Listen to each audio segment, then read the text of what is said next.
I'm Diletta, and I am a StartSpace program coordinator. It's awesome to be here for 2 full days of inspiring and empowering fun.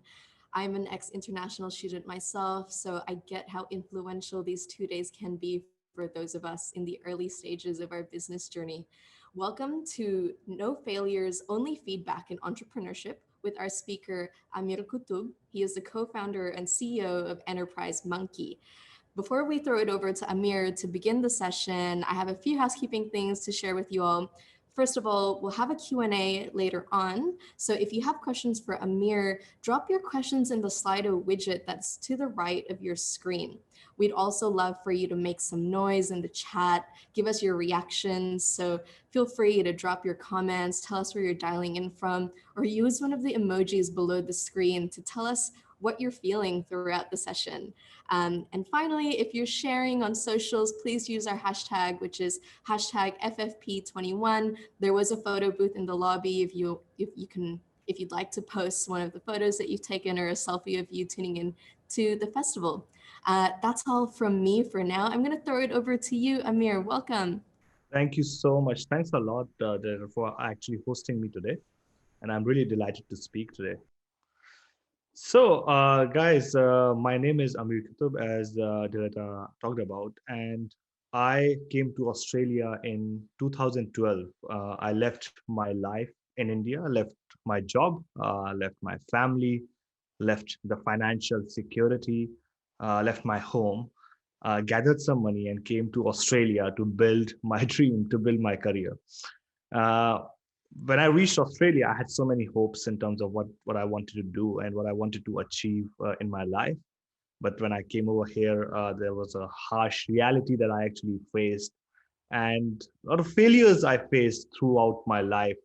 Uh, and it was a pretty stressful time, but I sort of somehow sailed through it to reach where I am. And that's why the topic of my today's keynote is that no failures, only feedback. So, what does it actually mean? So, the failure is a very interesting thing because you can treat it as like in a different way. So, you can actually treat failures as fears, right? So, you can fear the failures, and that would prohibit you from doing a lot of things. So, that will prohibit you from trying new things, diving into something as well. Or you can treat failures as your friend, and treat failure as a mechanism of seeking feedback, like the way when we were small kids, we all sort of like learned how to walk. Initially, when we were trying to stand up, we could not succeed for the first time, so we tried again, and we did not succeed for the second time, and then we tried again and we did not succeed for the third time. So the question is, did you stop trying after two times or three times? You know, whenever you see a kid, a kid tries to stand up and then he falls, and then he tries to stand up again and he falls.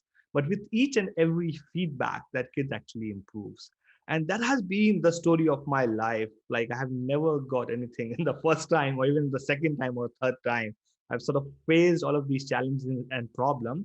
But what I have embraced is I've embraced failures as a part of my journey. I have embraced that there's only by failing and only by receiving feedback I would be able to achieve what I want to achieve. So I was not a good student academically. I was not very bright in education specifically. I did not succeed in a lot of things that I actually did in my life. But then, just by being shameless about what I wanted to do, and sort of like being open about trying new things and failing in them, I was able to actually navigate all the way through. So let's talk about that in a bit of detail. So uh, some of the feedback that I received throughout my journey, and I'll talk about my journey on the go as well. The very first feedback that I received is actually kill the noises. Now, if you are listening to me from maybe from your home or from your university, wherever you are, from your mobile screen, I can't see you. But what I want you to do is I want you to think about all the noises that are actually going through in your head, especially if you are, say, an international student. You might have worries about what will happen to my PR or my visa. Will I get a job? How do I pay my university fees? or if I want to start my own venture, whether it's going to succeed or not. But the voices that are actually coming from the back of your head about your parents having an expectation with you, your relatives back there having expectations with you as well. There's a whole lot of noises that are actually out there. So I really want to keep your heart in your hand. I can't see you, but please do it for yourself. Just put your hand on your heart and think about all of those noises, right? So these were the noises that had always inhibited me from doing what I wanted to do. So when I was doing my bachelor's of engineering in mechanical engineering in India, I was not very much interested in mechanical engineering. I was not very passionate about it, and that's why I could not understand why I'm studying what I'm studying. So my marks started to degrade. And so my marks went so bad that one day my teacher actually stood me up in the class and said, you won't be able to do anything in your life because you're not good with your studies. And that humiliation really broke me. And that noise started repeating in my head that I won't be able to do anything with my life. And this is the same thing that I have been told by people in different ways. So when I said to say my relatives or my neighbors, I wanted to start my own business, I wanted to be an entrepreneur. They told me that entrepreneurship is very hard. There's no one in your family who have been in entrepreneurship. You don't know anything about business. It's a tough space. When I told people that I want, because I was a mechanical engineer and I wanted to venture into an IT space, people told me the IT space is completely different. You do not have any formal education in the IT space. So all of these noises, and when I came to Australia, the noise about finding the job, paying for the university fees, generating money for the university, all of these noises keep on coming into your head, and that inhibits you and that stops you. What I actually learned was is by all of those failures and feedbacks that I received was that the only way to succeed in entrepreneurship or succeed in life in general is to actually kill those noises. Just put your fingers in your ears and don't worry about them, even if you hear the feedback. So like, people don't stop giving you feedback. You have all of these internal noises as well as external noises. The best way to fight those is actually do not worry about the noises that are out there that are telling you that you can't do it, because it is only when you actually stop these noises that you realize your true potential and you're able to focus on what you really want to do with your life. you know it's difficult to start a venture as an international student. People say that, but if you really want to do it, what's stopping you to do that? Of course there would be hurdles, of course there would be problems, of course there would be failures, which I call as feedbacks, but you will be able to achieve what you want to achieve if you kill those noises. So that was my feedback number one.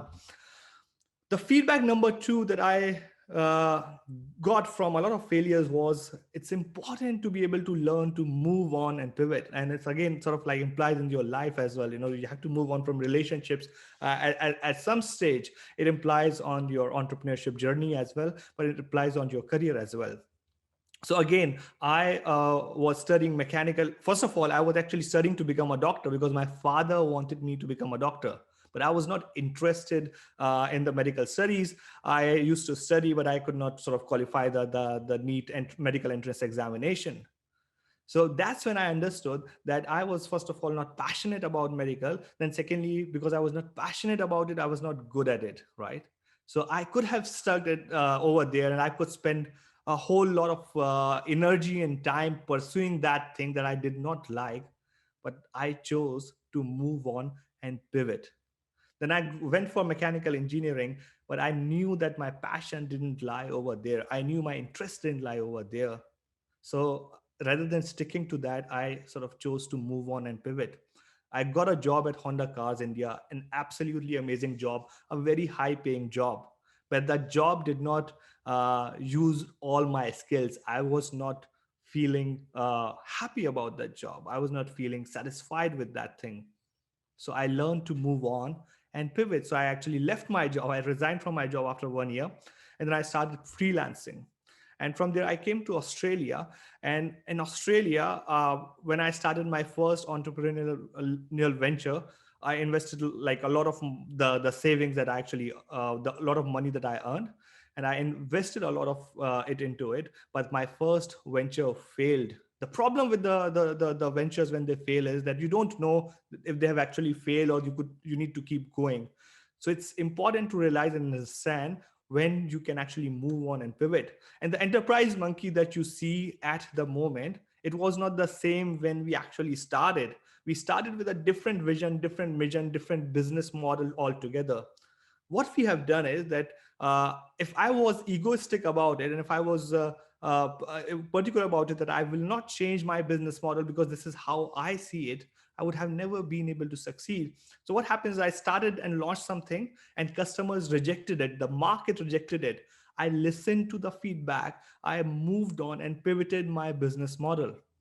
So it's either about pivoting what you are actually doing, or pivoting or making small tweaks to your venture. But it's extremely important to be able to move on and pivot in your life. So that was my feedback number two. Now, feedback number three, and this one is extremely important, is like whatever it takes. So when I came to Australia, again, I came with a very small amount of money that I paid for the first trimester fees for my university.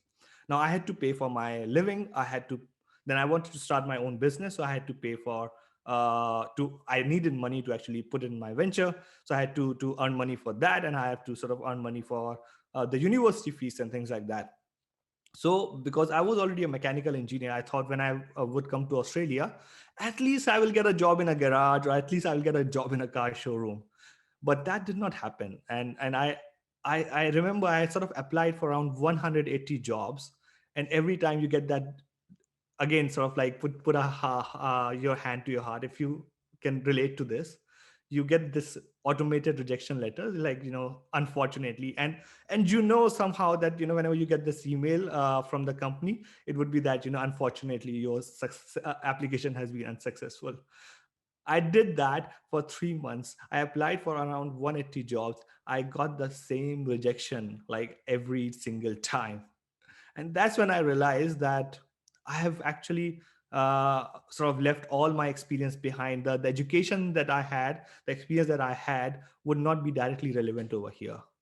So I started, and I knew that I had to start from the zero. I had to start from the scratch. Going back was not an option, right? Because I wanted to pursue my dream. So I thought I will do whatever it takes. And like most of you, I started working with odd jobs. So I started working as a cleaner at Avalon Airport. In the night, I used to distribute newspapers. And again, can you relate to this? I used to wake up, say, we used to go to my university early in the morning. Now I had to start my business as well. So during the afternoons, I was trying to sort of go and find clients and meet people and things like that. I used to come home at around 11 p.m. in the night. And I had this, when I was distributing newspapers, I had to deliver the newspapers from 3 a.m. So when I used to come home at 11 p.m., I used to have these sort of 4 hours, and I had to decide whether I have to go and do the dinner or I have to sleep. So I used to skip my dinner, and I just used to go and sleep for those 4 hours. And that's how I survived for the very first year, juggling between my university studies, building networks and relationships for my entrepreneurial venture, and then doing the odd jobs because I needed the money. But when I was doing all of that, when I was out there in the heat and doing the cleaning at Avalon Airport, meeting other mechanical engineers who were actually working as mechanical engineers, or meeting other IT people who were working as IT people, I knew that it's all worth it because I'm doing it for something greater than this. And one of my friend from India called me and asked, like, do you exactly know what you are doing over here, why you are doing all of that? And I told him, look, it's a part of the journey. So if you set your eyes on something, then you gotta do whatever it takes. Like, you are not going to get things easy. It's not like that if you will think, okay, I'll start my own venture, investors would come and say, all right, I'm happy to sign you up, and everything would fall into your way. It never works like that. You have to give it all. I gave my because after my graduation, a lot of my friends got decent jobs, right? I left a job while I was working as the general manager of ICT Geelong to sort of like put my full time into my venture enterprise Monkey. And uh, I was sort of left with no financial freedom. I was left with all of those financial strains and the problems and the challenges, and kept happening for the first 4 or 5 years, where I could see my friends who actually came with me were sort of like more stable in their life. They had sort of taken the first home loan and they had sort of built their homes. I was still struggling. But again, the thing is with entrepreneurship or following your passion altogether is you got to do whatever it takes. Like, it's not about complaining, it's not about saying, oh, this, this is not falling in place or so on. What you have to do is you have to embrace the struggle and just do it. And I was able to do it, and that's one of the keys of secrets to my success, is because I was pursuing what I really wanted to do, right? And that is a big factor. So rather than sort of focusing on what others are doing, it's important to listen to your internal voice and understand, what do you really want to do with your life? And if you're following that, if you're enjoying that, you will enjoy everything. You'll enjoy the struggle and things like that. So I sort of like relate to, it's like, following entrepreneurship is like, those old romantic love. I don't know whether that sort of happened anymore to your generation or not. So like, it happened to me. But it's like, so like having that, one love of your life, and everything that you do for that love becomes a pleasure, becomes sweet. So all the pain that you feel, you accept it, and then and just you go for it. Similarly, entrepreneurship is that like one love of your life, where you are willing to endure all the pain, all the problems, all the challenges that comes with it. Your social circle would cut you off. There would be problems with your family. There would be problems. It's not just one-sided pressure. You have got financial pressure, you have got monetary pressure, you have got emotional burden, you have got problems with the family, you have got problems with the friends. Everything keeps falling apart, and then you still have to keep on going, because you are going to do whatever it takes to become an entrepreneur. Now, my feedback number 4 that I received was an opportunity in adversity. So I used to be a big complainer in my life, especially in my teenage, when I used to look at things and it's like, the system is pretty bad, and there's nothing happens very well. So I used to complain about things like, this railway station is bad, the trains are late, this is happening and that is happening, and I used to put a lot of blame on the others. So one of the great advices that I received was that, rather than complaining about the problems, why don't you be a part of the solution? And it was something that sort of like heard in my sort of in the early stage of my development, and that actually had a huge impact on my life. And then I started experimenting and trying, what will happen if I stop complaining and start finding the solutions of the problems? And that informed my entrepreneurial journey. So for example, when I was in my college in India, our university did not have any portal where we could actually interact with each other, right? So I used to, like, initially I used to complain, some of the foreign universities have got all of these things, but our university does not have this. So instead of complaining about this, I decided that I'm going to build a social network for my university. I was in second year of mechanical engineering with no coding knowledge, but I wanted to find a solution for that problem. I wanted to find that opportunity in adversity.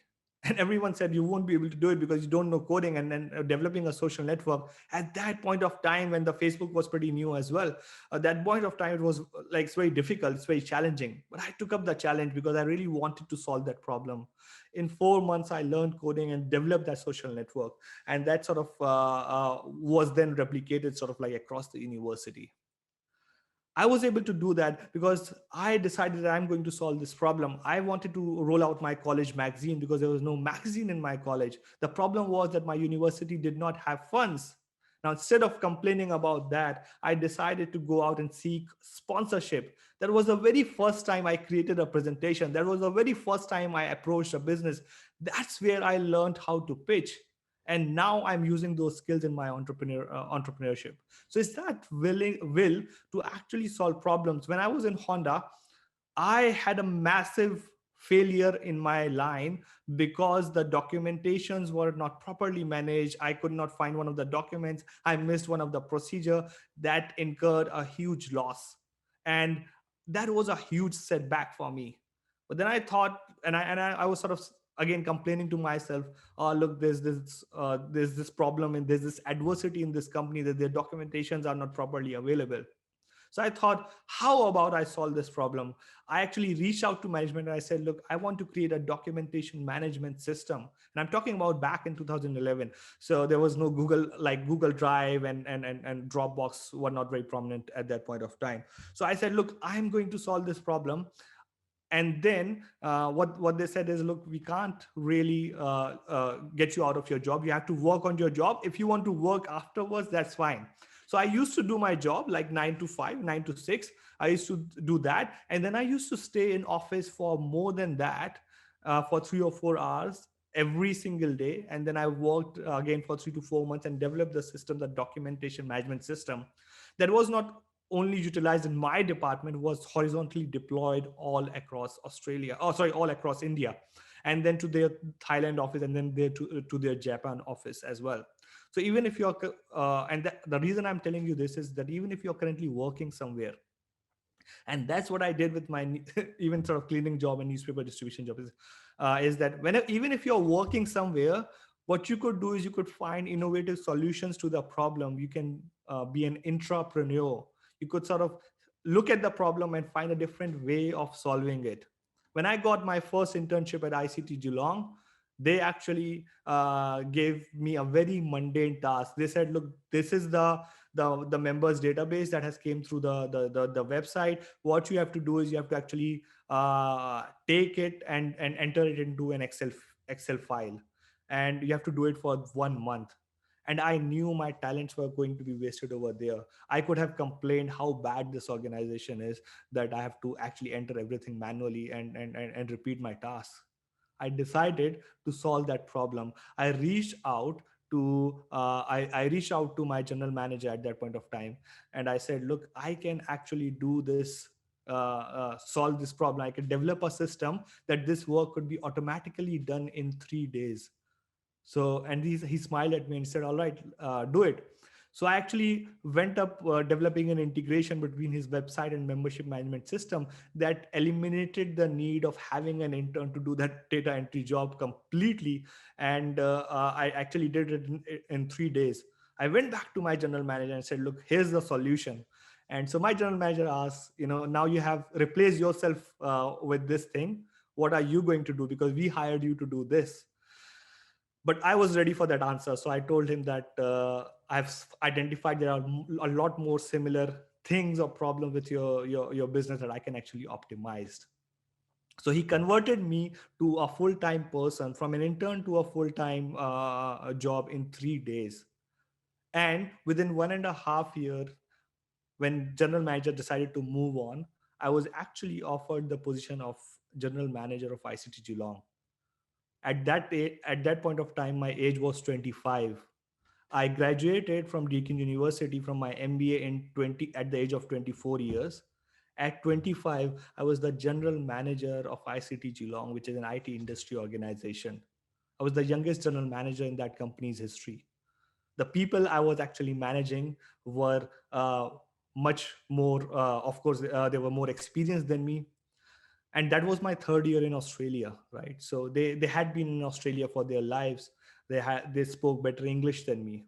They were better at their jobs than me.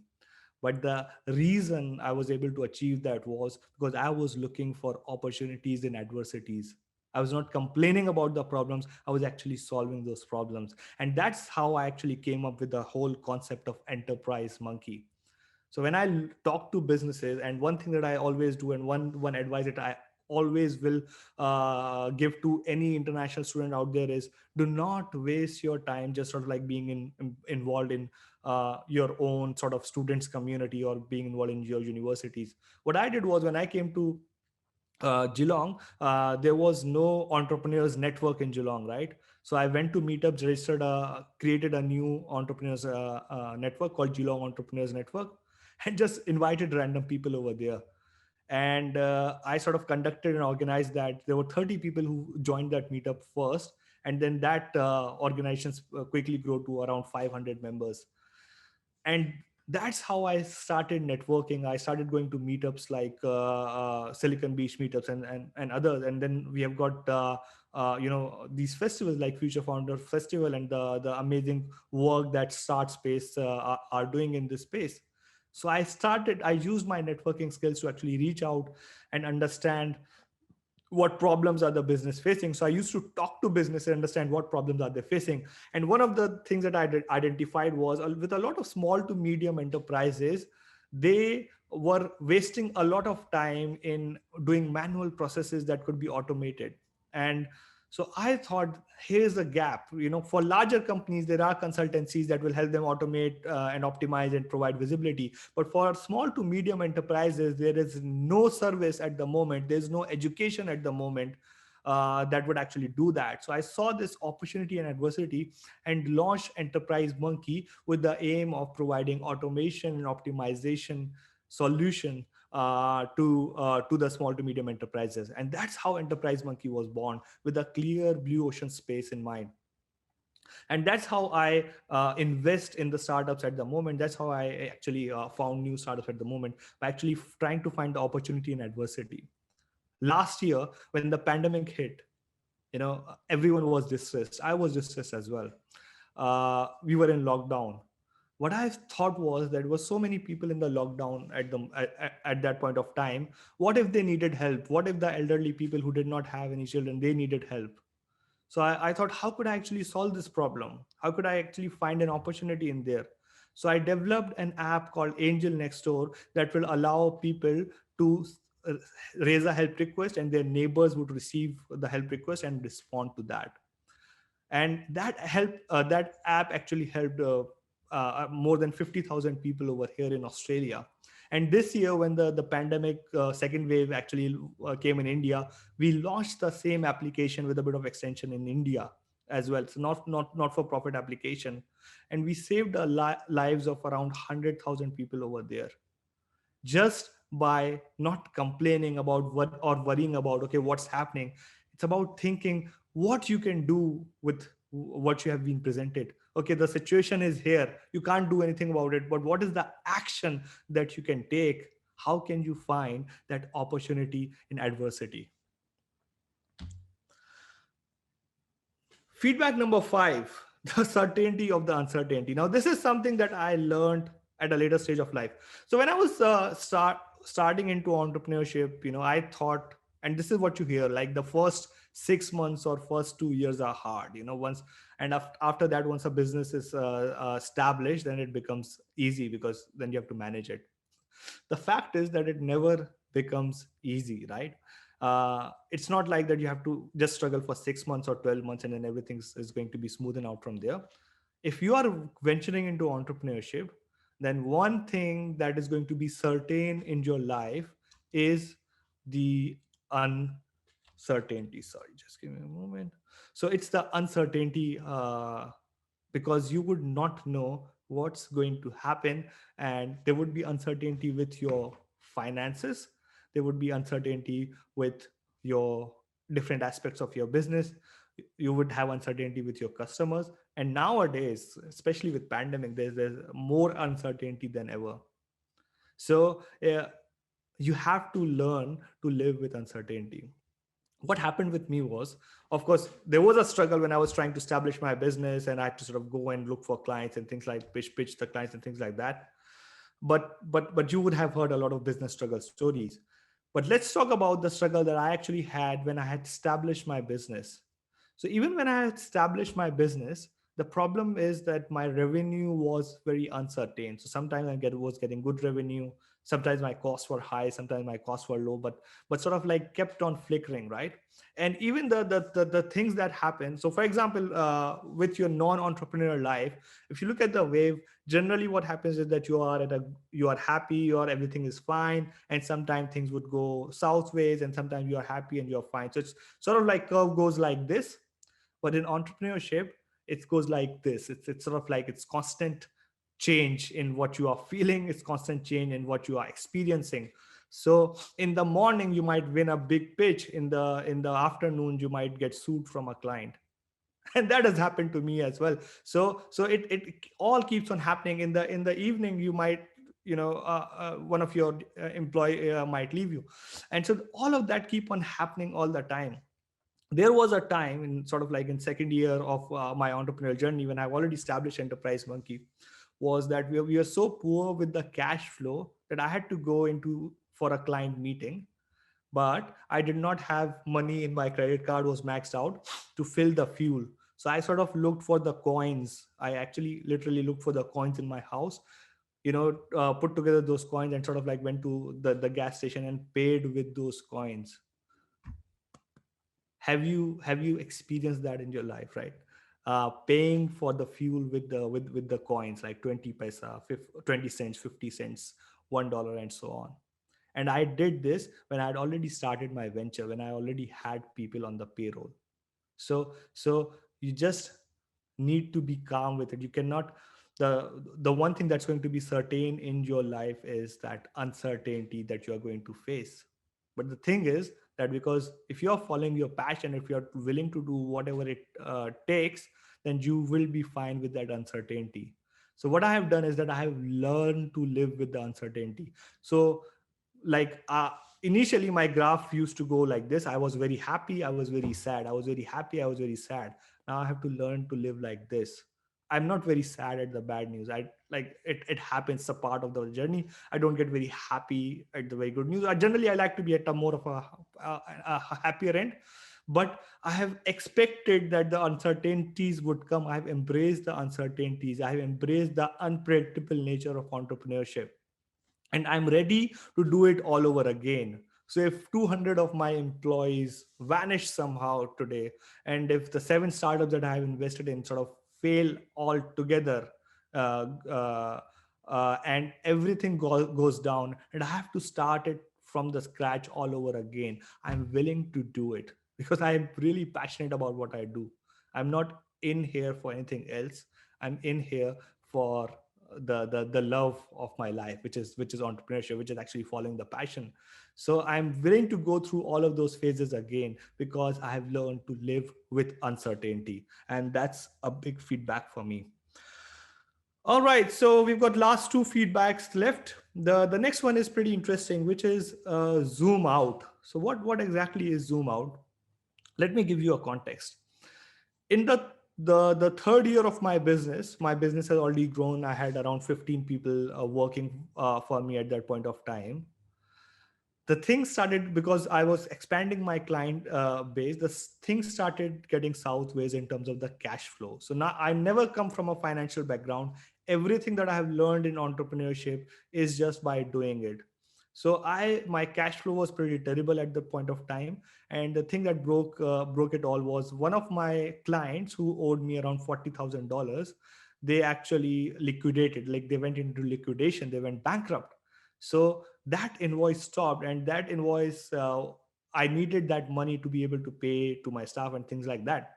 So I actually went to a private lender and got a loan at very sort of ridiculous terms. And then I could not pay that loan, and I sort of my cash flow started getting negative, and then I raised another loan. In 3 months time, I was in $100,000 debt. I was My suppliers were chasing me. My staff was not happy. My clients were not happy because our performance had gone down, and the whole dream that I had actually built, it was like all shattering. Imagine being 27 years old and having $100,000 debt. Like if I would have told it to my parents, like he would literally be shocked.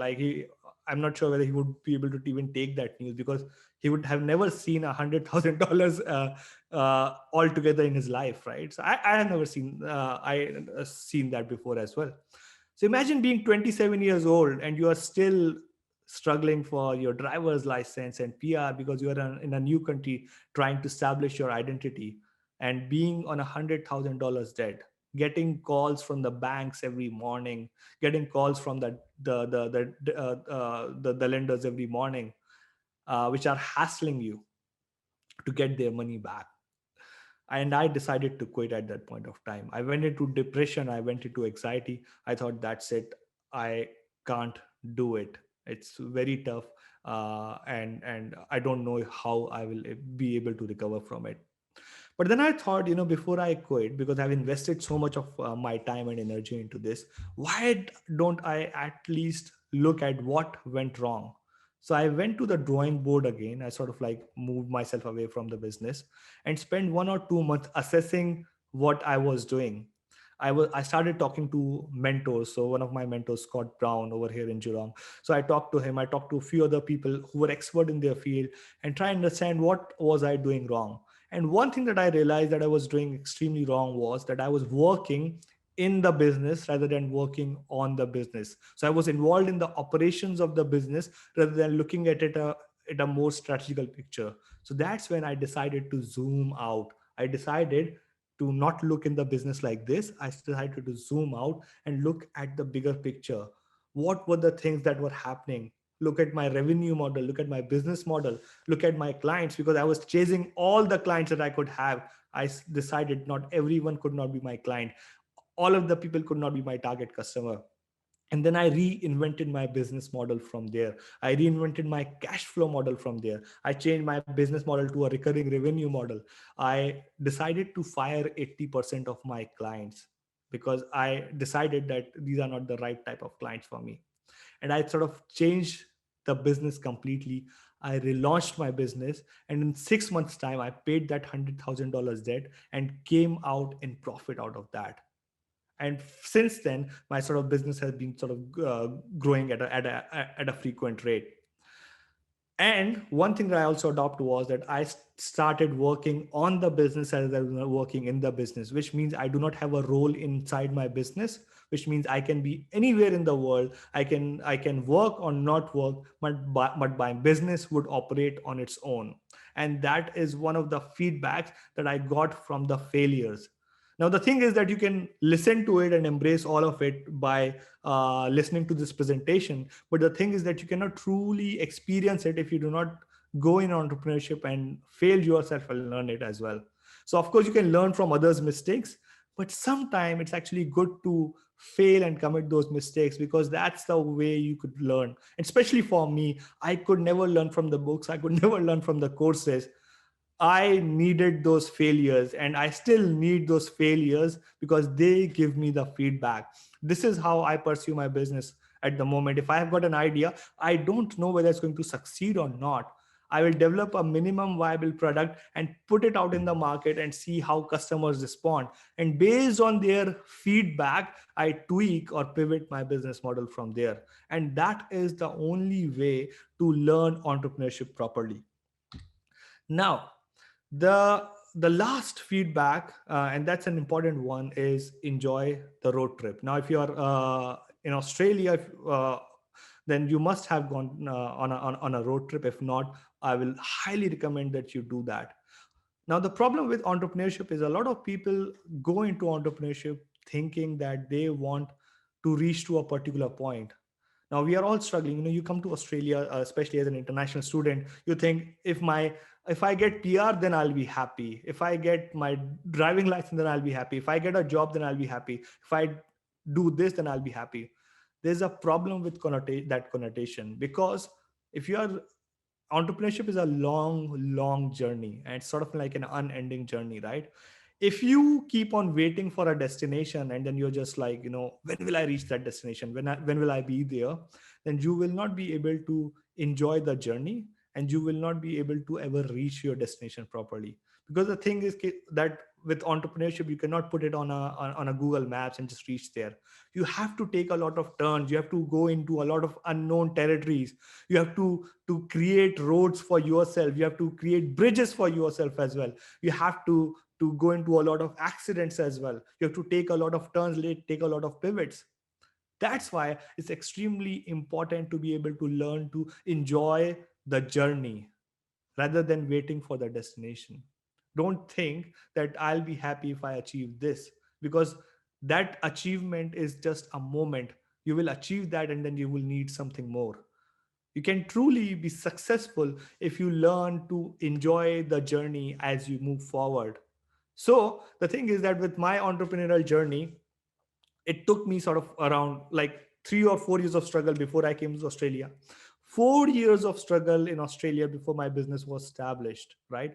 And then I moved into a new venture. I started investing in startups, and that some of them failed.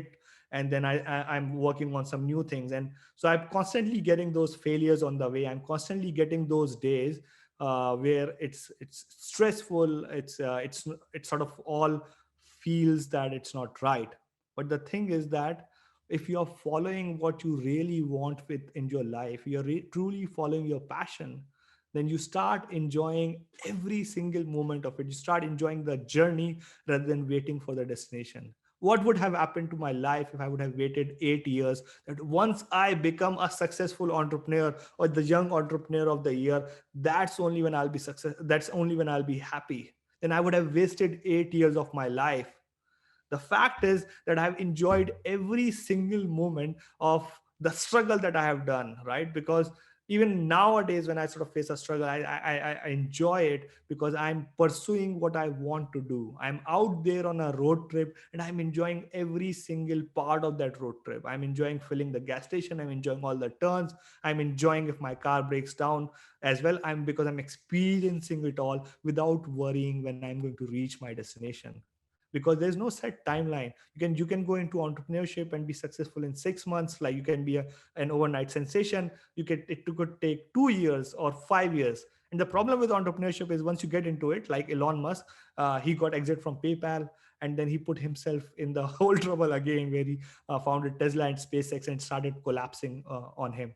And it happens to me as well. I founded Enterprise Monkey, started investing in startups, started investing in new venture, and sort of every time you start a new venture, you have to fail multiple times in it. You have to pivot in it as well, and you have to go through that down phase as well. But the thing is, because we are enjoying the journey, we are enjoying the roller coaster ride, it's all fun. But if you just worry about the end destination, then the whole journey would become extremely difficult. So with this thought, I would actually leave you to ponder about it. Is are you really worrying about the destination, when will I get there, or are you willing to enjoy this road trip that you are on? All the best and thank you. Wow, Amir, what a ride. I feel so inspired, and thank you so much for sharing so candidly about all the ups and downs, and it was all very holistic. We have time for 1 to 2 questions now, so I'm going to ask if something that's been relayed here to me from the audience. So, uh, Laura is asking, did you start your business on your own, or did you have associates and partners? And do you have advice for, how you might foster that determination to take the entrepreneurial route alone if you're not going to be with a co-founder? Sure. Look, I personally strongly suggest having co-founders because it makes your life a lot easier. So you actually need sort of three types of people: a hustler, a hacker, and a hipster. So which means like someone who could manage the business, someone who could market and sell the product, and someone who could actually engineer the product or deliver the services as well. I did it alone, but I did it with a lot support of a lot of mentors. So I actually fostered a community or a network for myself, a community of mentors, a community of advisors that I would always talk to, who were actually willing to help me and provide help and provide advice. So although I was owning the business all alone, but I was actually seeking the help from the trusted group of advisors who were actually advising me on the go. And the second thing is that if I would have retrospectively, nowadays when I start a venture, I really like to have partners in it. So I would really get a CEO on board, get a marketing person on board, and so on. But at that point of time, if I would have taken up the partners, then it would have taken me less years to succeed, and I would have grown at a much faster rate as well. So I would strongly suggest having partners and having that community of the people to support you as well. Yeah, thanks, Samir. We've got time for one more quick one. And Ishani's question is related to Laura's one. She asks, hi, Amir, you have a great journey and thanks for sharing. I'm I'm interested to know, how did you secure your first investor for Enterprise Monkey? Um, yeah, let us know. Sure. So it's very interesting. So I never raised money for Enterprise Monkey. So I actually bootstrapped it all the way through. And that works pretty well if you are working in a business that has got a profitable model from the very beginning. The way I secured my first client was actually reaching out to people on trains and cars and buses and sort of like handing over my credit cards.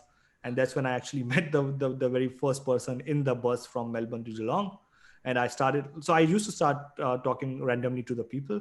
I reached, I all, so I got this person and I started talking to him about his business and how can I solve his problem. And I offered to solve a problem for him for free. Now, for some of my ventures, I've actually raised investment from investors as well. And generally, what I've used is there are two websites in Australia. Gust is a pretty good one, but also by attending a lot of angels networking events and reaching out to angel investors on LinkedIn.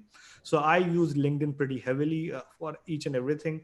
So I would suggest actually using LinkedIn to reach out to the people and connect with them. And once pandemic opens up, like being very active in networking and reaching out to investors through that as well. Yeah, amazing, Amir. So much courage. And, I think you've really highlighted to us, in entrepreneurship, how important that inside job is, the work that you do on yourself, so that you can enjoy the journey.